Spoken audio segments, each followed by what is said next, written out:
And welcome everybody to this beautiful Satsang, April 16th, 2026. You may wonder why I know it's April 16th, and that's because I spent 50 years as a CPA, and April 15th is kind of a big day, so I knew it was the day after that. So, because usually I don't know the date. So, anyway, today's a really another one of my really favorite pieces from I Am That, and so as we go through this, it's to me, it's always been somewhat deep and profound. This particular um, piece, this chapter, this song, and the questioner is it seems very um, um, authentic. And so, listen. My advice is to listen to this and let it seep in. It's not one where it's not a back and forth as we run into a lot of times. So. And there's two or three really great things. So he starts out, the questioner does, and he says, I see you sitting in your son's house waiting for lunch to be served, and I wonder whether the content of your consciousness is similar to mine, or partly different, or totally different. Are you hungry and thirsty as I am, waiting rather impatiently for the meals to be served? Or are you in an altogether different state of mind? Right. So this is a really great little piece to um, dial into because it addresses the way that we make awakening special and that we make the people that bring us such things special, right? And so Nisargadatta comes back and he says, there's not much difference on the surface, but very much of it in depth. You know yourself only through the senses. Now he's going to build on the regular. We all know this movement. You know yourself only through the senses and the mind. You take yourself to be what they suggest, having no direct knowledge of yourself. You have mere ideas. All of you, all mediocre, secondhand, and by hearsay. Whatever you think you are, you take it to be true. A habit of imagining yourself perceivable and describable is very strong with you. So think about that. Perceivable and describable. That's how I, the illusionary I is. I see as you see. I hear as you hear, taste as you taste, eat as you eat. I also feel thirst, hunger, expect my food to be served on time. And if you know how impatient Nisargadatta was, you'll know that was true. Whether starved or sick, my body and mind go weak. All this I perceive quite clearly, but somehow I am not in it. Right? That's the only difference. He's going to go into that difference. That's it. It's all depth and that's the only thing. I feel myself as floating over it, aloof and detached. Even not aloof and detached. There is an aloofness and detachment as there is thirst and hunger. There is also the awareness of it all and a sense of immense distance, as if the body and the mind and all that happens to them were somewhere far out on the horizon. I am like a cinema screen, clear and empty. The pictures pass over it and disappear, leaving it as clear and empty as before, right? So notice he says the first thing is a shift in perception, right? My perception has a distance to it, is what he's trying to explain. Right? It's out there. He even used the word aloof and detached, but then he corrected himself because he could see that someone would try to become aloof and detached. And what he's trying to communicate is the aloofness and detachment were just flavors of what the experience is. Right? He didn't want to reestablish another I that's now aloof and detached. That's why he stopped and says, well, not quite that. Right? He says, I'm like a cinema screen, clear and empty, and the pictures pass over it and disappear, leaving it clear as empty as before. In no way is the screen affected by the pictures, nor are the pictures affected by the screen. The screen intercepts and reflects the pictures, it does not shape them. It has nothing to do with the rolls of films. They are as they are. lumps of destiny, but not my destiny, the destinies of the people on the screen. So you can see what he's saying here is duality is always in play. So this idea sometimes that we have that duality disappears, the only time duality disappears is when there's no arising. Absolute awareness and the I am in its universal state, either of those witnessing positions or places, simply the minute that something arises, they are perceptive. That's their automatic response to that. So you can see in describing the world he lives in, he's not describing something that we're unfamiliar with, right? He's describing something that we're all very familiar with, just simply the arising, right? I always say that whenever you wake up, is the world not there?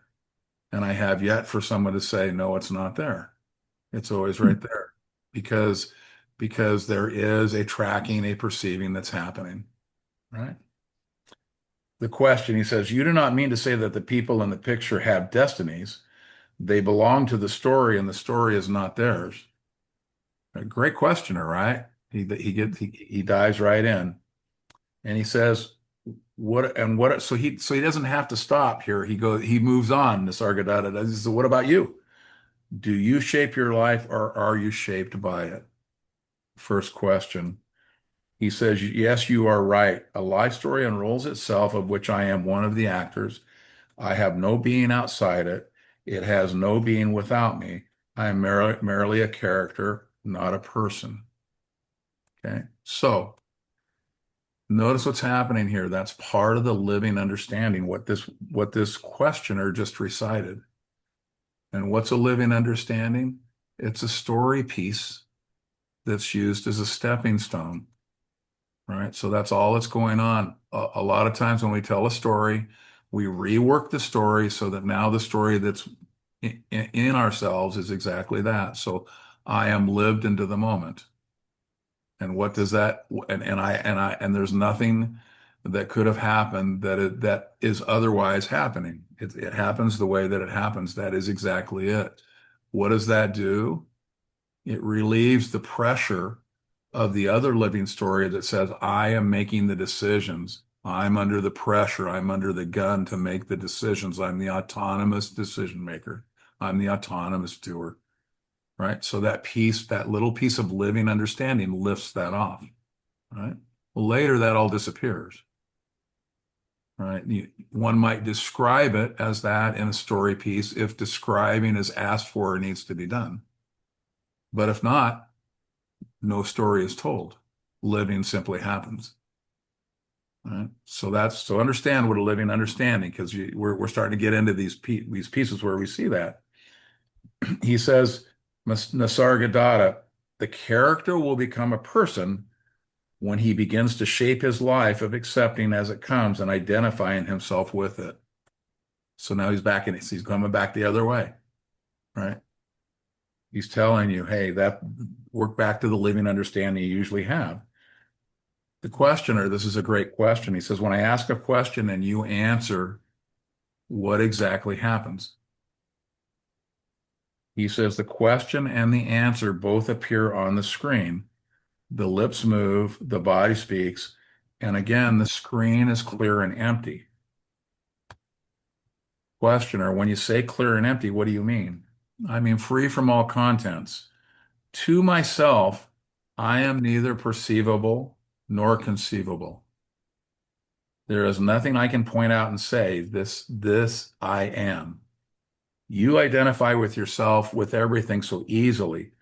I find it impossible. The feeling I am not this or that, nor is anything mine, is so strong in me that as soon as a thing or thought appears, there comes at once the sense, this I am not.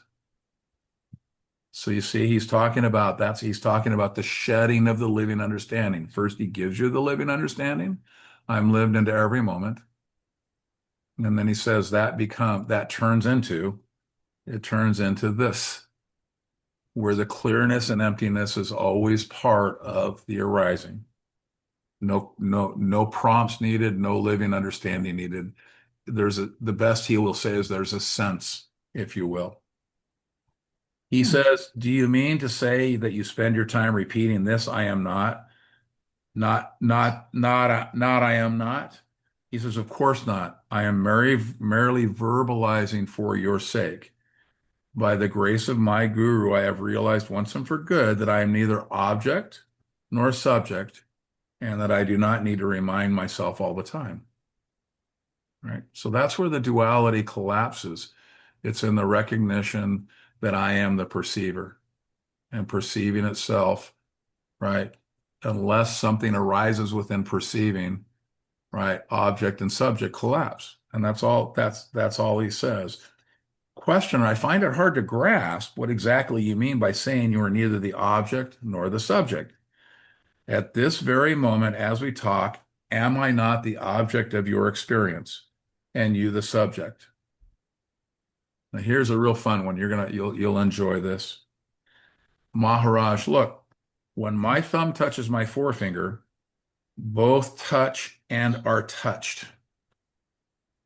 When my attention is on the thumb is the feeler and the forefinger the self. Shift the focus of attention and the relationship is reversed.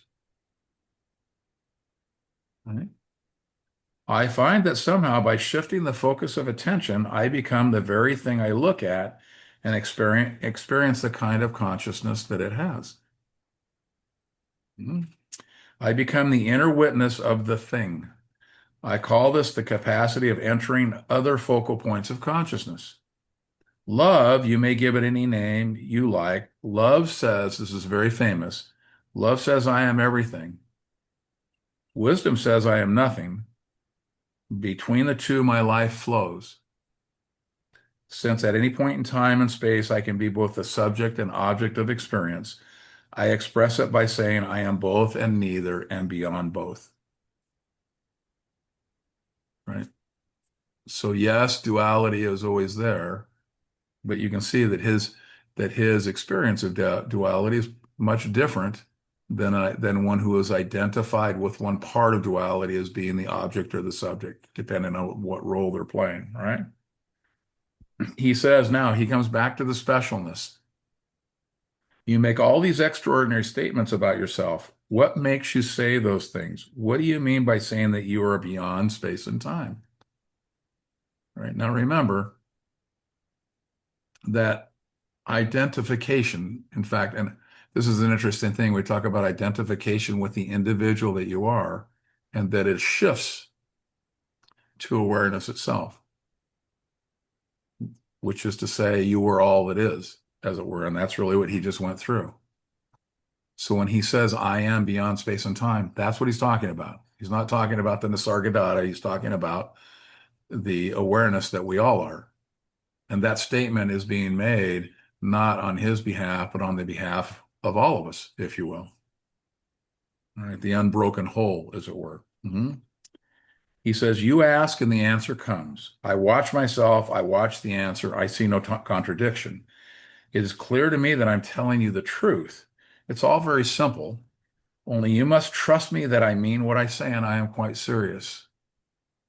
All right, so there's the faith, there's the one piece of faith and earnestness that's in the deal.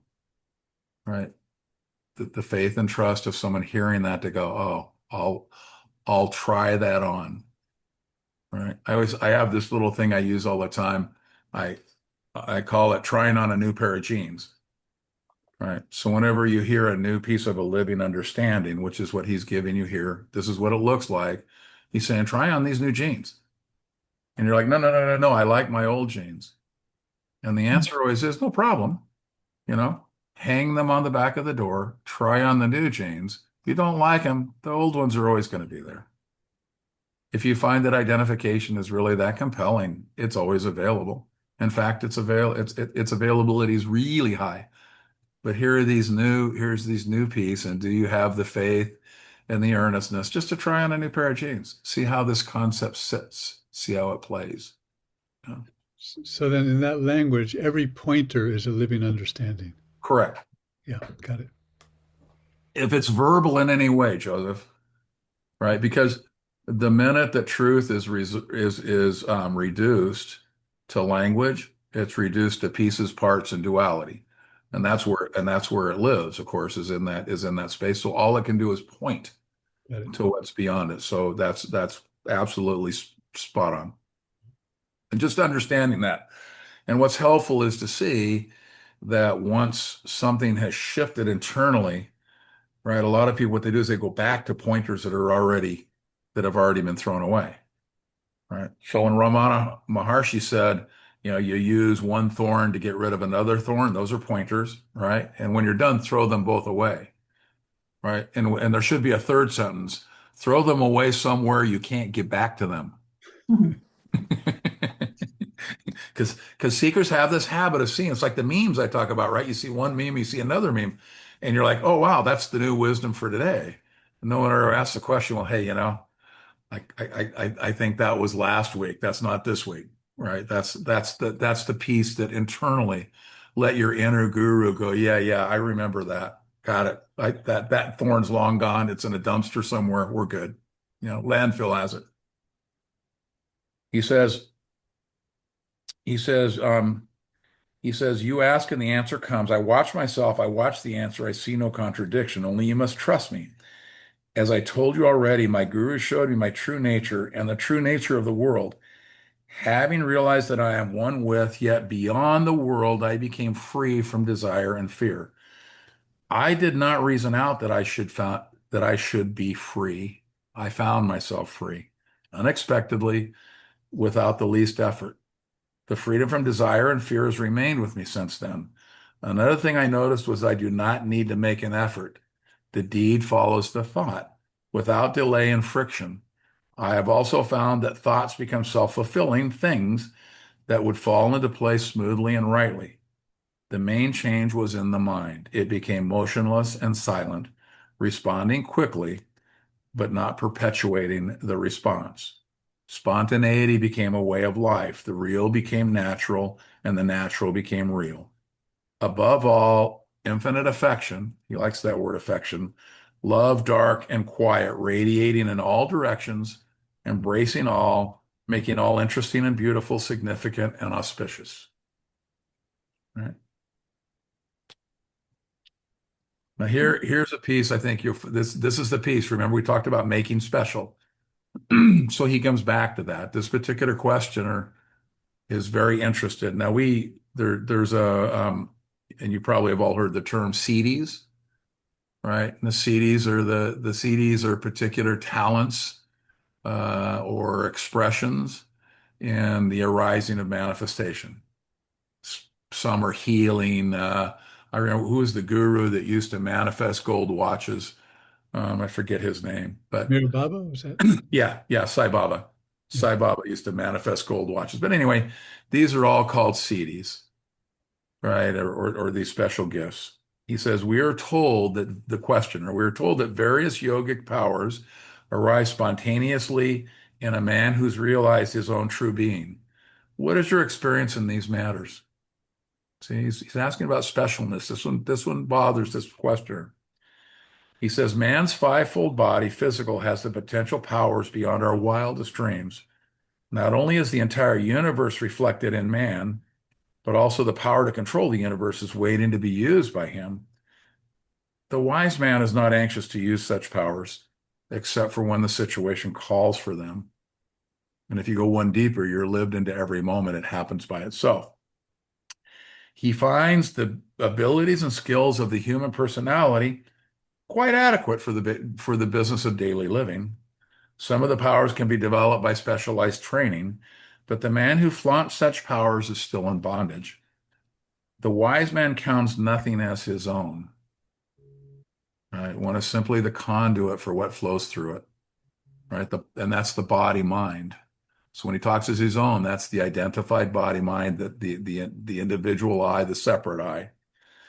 He says, when at some time and place some miracle is attributed to some person, he will not establish a causal link between events and people, nor will allow any conclusions to be drawn.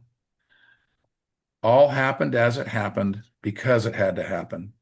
Everything happens as it does because the universe is as it is. So the CDs now cease to become something special attached to an individual. Right?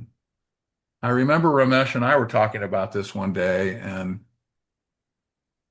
so just to give you kind of a backdrop, I show up in India and I go into this ashram with thousands of people. Now, I'm a businessman, right? So people possessing special powers and seeing those expressed is not really something common in the business world. Don't see it a whole bunch, just so everybody knows. And and that always and it always was interesting because I always felt there was always this sense, well, I was around all of these people that were doing all this thing. They were picking stuff out of the air. They were seeing colors where I just saw open space. They were doing healing with energy and all of these kinds of things were going on. And in that particular way, I wasn't very much a part of that. And I had the most fascinating conversation with Ramesh one day because I was just describing that to him. I said, "Yeah, it's funny. He had been the president of the Bank of India, so you can imagine his experience was probably more akin to mine in terms of experiencing these CDs and special gifts." And I said to him, I said, "Yeah, I said I'm kind of like a rock among the spiritual." I said, you know, it's always direct. It's always pretty, nothing special. I said, because that's the way that have experienced this body mind among all of the others. And he says, I'm going to tell you something interesting. He says, yesterday, uh, we were in Satsang one day and someone asked about suffering. And for some reason, he says, well, have Alan tell you. And I just described the Buddha expression of suffering, which was a very simple thing, which is suffering basically is the demand that something be differently than it arises, right? And in that demand, that's where suffering exists. It lives in that particular thing. I think I said two sentences. Maybe it was those two. I don't know. And it was over. And he says, yesterday when you said that, he says, I don't know that I've ever seen anything more healing in my life. And when I read this passage from Nisargadatta, I said, oh, see, the CDs aren't special. They just basically roll through the conduit of who you are as a body mind. That's all that's happening there, right? And there's going to be no internal sense that they're special, they're yours, that somehow or another there's some you that can use them in some particular way. None of that's going to happen. It's going to feel like you're a rock among the more glorified spiritual crowd. That's what real life as it happens every day, step by step, that's what it looks like. Right. And that's what Nisargadatta is saying. He goes back, the wise man counts nothing as his own. He says, when at some time or place a miracle is attributed to some person, he will not establish a causal link between events and people. Right? Because he understands it's just consciousness living itself through the body mind conduit. Nor will he allow conclusions to be drawn because it's just living. It's just regular daily living. That's all that's going on. It happened as it happened because it had to happen. Ah, that makes sense, right? Because that's normal. That's just the normal sense of living, right? Everything happens as it does because the universe is as it is. Ah, the answer to Buddha's sense of suffering, right? When that's experienced, suffering, no suffering, right? And when he talks about how life, did you notice how he said, well, life goes along really beautifully. Well, that's the expression of someone for whom no matter what life does, right? It's happening exactly as it should. There's no hang up. For some, what's happening in Nisargadatta's life could have been a real issue, but there's no issue when life simply happens as it happens, and one is just a body mind in the middle of it all, one of the characters on the screen. Here's the last piece. He goes, the universe does not seem a happy place to live in. Why is there so much suffering? He says, pain is physical, suffering is mental. Beyond the mind, there is no suffering. Pain is merely a signal that the body is in danger and requires attention. Similarly, suffering warns us that the structure of memories and habits, which we call the person, is threatened by loss or change. Pain is essential for the survival of the body, but none compels you to suffering. Suffering is due entirely to clinging or resisting. It is a sign of our unwillingness to move on to flow with life.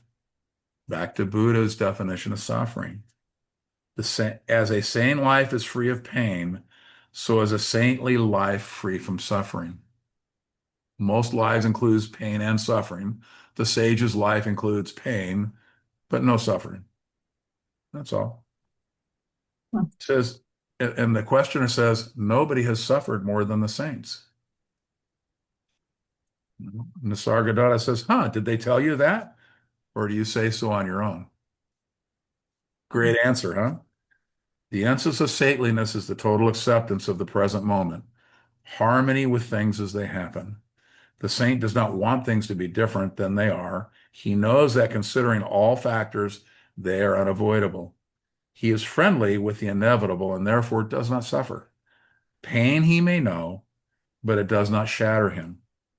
If he can, he does the needful to restore the lost balance. He or he lets things take their course. Questioner, he may die. Nisargadatta, so what? What does he gain by living on, and what does he lose by dying? What was born must die. What was never born cannot die. All right? It all depends on what he takes himself to be. He says, imagine you fall mortally ill. Would you not regret and resent? Which is a wonderful thing because Nisargadatta does fall mortally ill. Huh? He says, but I am dead already, or rather, neither alive nor dead. You see my body behaving the habitual way and you draw your conclusions. You will not admit that your conclusions bind nobody but you. Right? How you judge somebody else, who's being bound? The judger. Do you see the image you have of me may be altogether wrong? Your image of yourself is wrong too, but that is your problem. You need not create problems for me and then ask me to solve them. I'm neither creating problems nor solving them. Right? So just a few days, if you don't know, as you would inevitably guess, Nisargadatta being the beady maker, developed lung cancer. Now he was 80-ish when this happened, so it wasn't that he hadn't lived a long life. And and some days before he passed, somebody asked him, they said, hey, um, are you suffering? And here he is, 3 days away from dying from lung cancer. And he says, the body is feeling pain. That was his answer. In the midst of that, in 3 days from the end of his cancer experience. So what was in his satsang became true, right? So so this week I tried to write on a little piece. I wrote an add-on piece I called Affection, Love, and Silence. And what I'm playing with is what we played in here. You know, what's in the world in terms of, as Joseph asked, the verbiage, right?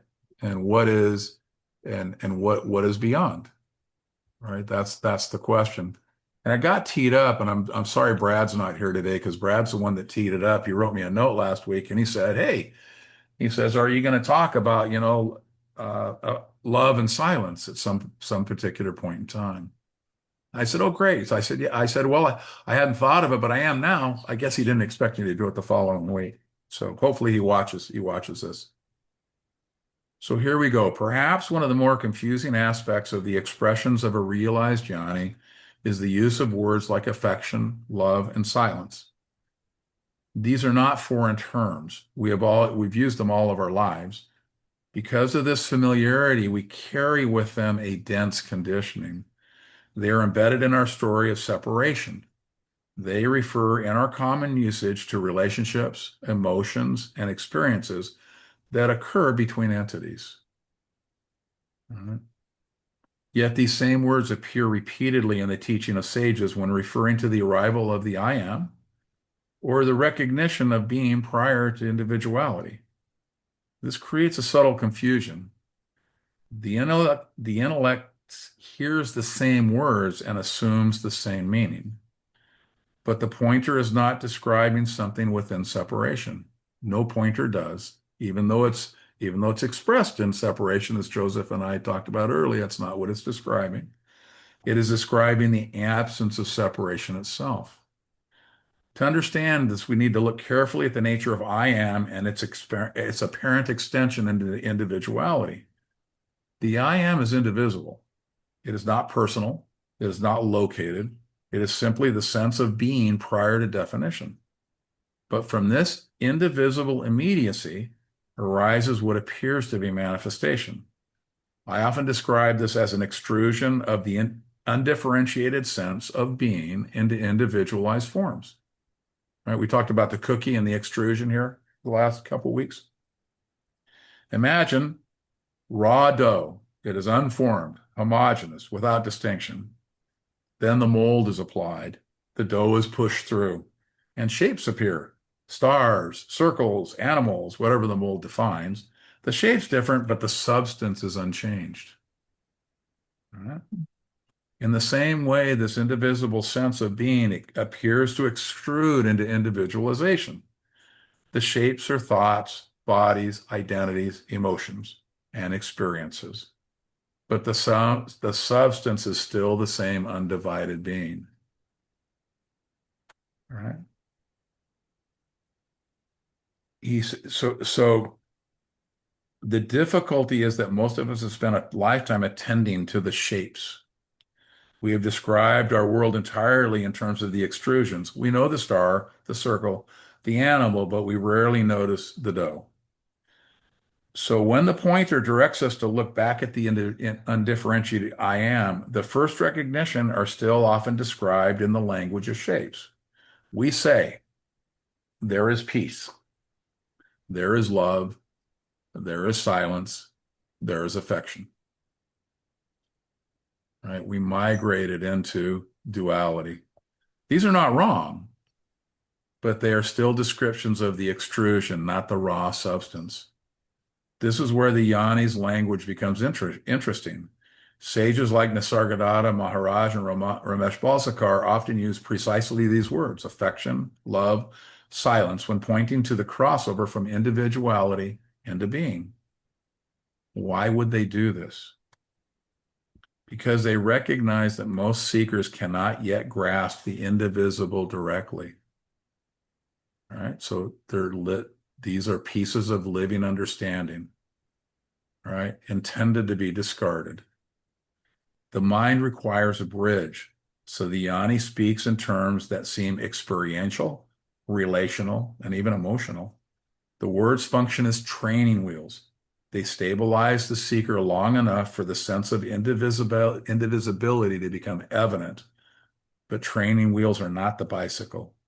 Once balance is recognized, they must fall away. This is why these terms, though useful, can also become obstacles.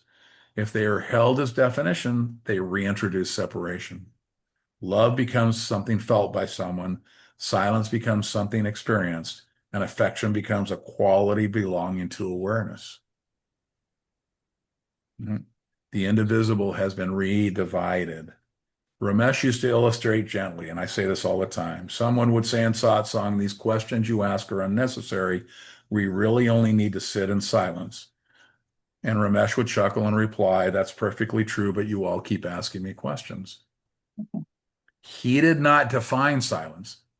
He did not elevate it because by any definition, because any definition would turn silence into an object, something to attain, something to hold, something to experience.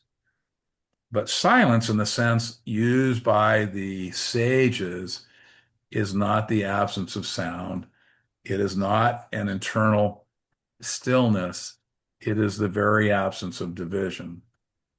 No observer, no observed, no experience. Right? And yet talking continues, Questions continue. Laughter continues. The silence is not disturbed because it was never dependent on quiet. Right? Nisargadatta often used similar language describing being. He spoke of immutable and affectionate being, of affectionate detachment, and of all-embracing love. He even said, and you just heard this, above all, intimate affection, love, dark and quiet, radiating in all directions, embracing all, making all interesting and beautiful and significant and auspicious. From a dual perspective, absolutely true. Taken literally, this sounds experiential, emotional even, but look more closely. When all self-identifications are thrown away, what remains? Not a feeling, not an emotion, not an experience, nothing definable remains. And yet he calls it love. Why? Because from the standpoint of separation, the absence of a division appears as love. Not love towards something, not love for someone, but the absence of otherness. The indivisible appearing from the perspective of mind as affection. This is why the confusion arises. The intellect compares pointers. It sees one statement describing love and another describing the formless and concludes there is a contradiction. But there's no contradiction. There's only a movement from the description of extrusion to the description of the indivisible. That's all that's going on. Nisargadatta also said, learn to look without imagination, to listen without distortion. That is all. Stop attributing names and shapes to the essentially nameless and formless. All right. So can you see that in the first case, he's saying something, right, that in this particular statement, he's now throwing away. He's actually using something that he's now advising to be thrown away. All right. That's the nature of the journey here.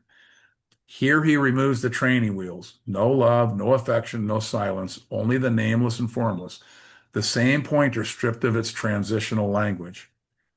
So we see the two modes of expression. One uses the language of extrusion, the other removes language altogether. Both point to the same. Much like the smell of exhaust indicates that a car was once present, the perception of affection, love, and silence indicates the absence of separation. They are not the thing itself. They are traces, signs, the echo of indivisibility perceived through the mind. Right? But the mind, hearing these words, wants to stabilize them. It wants to cultivate love, deepen silence, experience affection. In doing so, it recreates the mold. The dough is forgotten again. The pointer is not to love. The pointer is to what remains when there is no one to love. The pointer is not to silence. The pointer is to what remains when there is no one to experience silence. The pointer is not to affection. The pointer is to what remains when nothing is separate. At first, these may appear as qualities. Later, they are seen as traces. And finally, even these traces disappear. Nothing remains. And yet from that nothing, everything appears gentle, undivided, without resistance. The sages call that love, not only because language requires a word. In truth, it is simply what is. So think about this for a minute, that when you hear someone describe a sage or being around a sage, right? Or you see a great leader with their so-called executive presence. And what's being experienced by those folks and what's being pointed to is the divisible characteristics that are identified as though they actually were there in the room. And yet what's actually there, the bearer of presence is presence itself, right? And has no understanding. Hold on a sec here, guys. And has no sense that those things are actually in the arising. They are just simply a conduit through which the activity of manifestation occurs. That's all that's going on. So the presence itself is indivisible. The exhaust that it leaves behind are things that we point to, and then we internalize them into who we are and what we want to do and how we want to do it. Right? So think about that the next time that there's this amazing sense of silence. And then watch and see if you want to say, wow, that silence was so dense, it was the most amazing thing I've ever experienced, right? Or whether you simply want or simply want to sit in the indivisibility, because the indivisibility that preceded that is also available. And that's the point that he's making. And in the satsang tonight in Nisargadatta's piece, that's what he was pointing. Suffering is beyond, right? Suffering is beyond. That's what he was moving towards the whole time. The indivisible.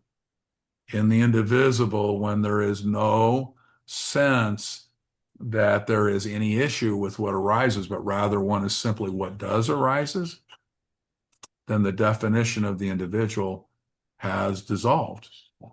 It's not necessary, right? The individual is necessary to say, I don't like what's going on and therefore I'm suffering.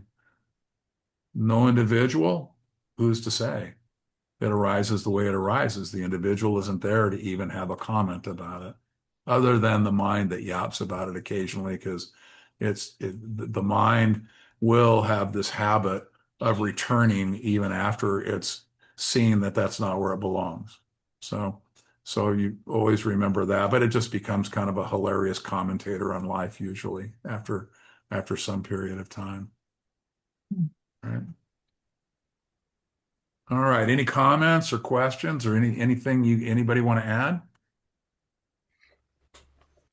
Well, it seems like over and over again the teaching is anything you want or you try to become is not it. And so it's a continual invitation to simply be present with what is, whatever arises in any individual as their own beingness is how it is. Yep. Well, Ramesh divided it into these two concepts, and you probably have heard me say this, the working mind and the thinking mind. Yeah. The thinking mind was the one that did strategy and tried to figure all of that stuff out, right?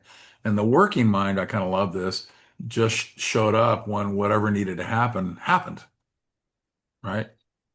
And in that mind operated, absolutely in presence, being present to what was, and then the activity that followed it was just within that particular piece. And the thinking mind that did all the strategy and tactics and all of that was part of the ego.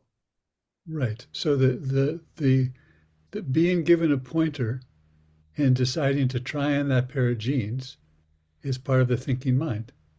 Correct. The goal of the thinking mind is to be able to let go of the thinking mind. Correct. Right. Correct. Absolutely. Yeah. So that's what he was doing when he starts. So when you start with the silence was so compelling tonight, and you spend 5 minutes waxing eloquent about what the silence was, right? You're in the thinking mind, And right? if you want more silence, then you're even more in the thinking mind. Correct. Yeah, because then the desire for silence arises, and who does the Right. desire belong to? Absolutely. Absolutely. Perfect. Right? And so really it's just an awareness, right? It lives within the sense of indivisibility already. Yeah. Right. I mean, the thing So I got in this one with, especially with Nisargadatta, is that he's simply being witness to what arises, what comes out of his mouth. It's not like he's figuring things out. It just appears. yeah. That's the state. So if anyone says, "Well, I want that state of mind," then again, you're back into this grasping thing. Ramesh used to crack me up because he says, you're going to see somebody come in here and I'm going to have a conversation with them and they're going to say, man, you read me. You knew exactly what was going on in that moment, blah, blah, blah, blah. And he says, I'm here to tell you. He says, I don't know what the heck was going on, and whatever came out, came out.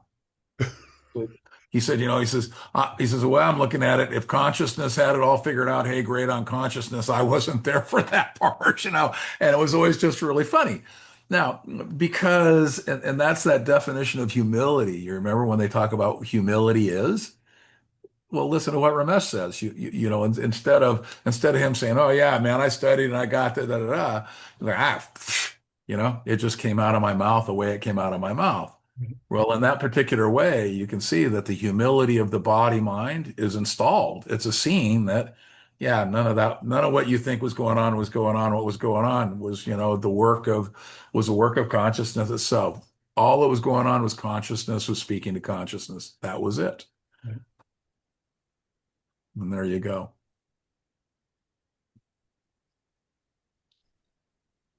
Perfect. Anything else?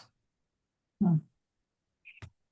Well, hopefully it's pretty dense. It was funny. We went 47 minutes and I thought it was pretty dense tonight. So, in terms of what we did, I really like this piece. So, No, this um, piece was great. yeah. Yeah. Definitely. That was great, Alan. Thank you very much. Yeah, thank you. Okay, guys. I will see everybody next week. Thank you. It will be Thursday. What's 16 plus 7, the 23rd? Maybe I'll remember that. Well, I doubt it, but I got the 16th. So anyway, Perfect. much love everybody. I just so you know, this was a pleasure to do this, and it just is. This is a pleasure for me to be able to do this with you guys. So I will see you next week with bells on, and we'll have another go. Great. I'll see you in Perfect. 2 weeks. Thank Thank you. you, Alan. Thank I'll see you in you. 2 weeks. Yeah. See you, All right. Alan. Thank you. Much love, everyone. Bye.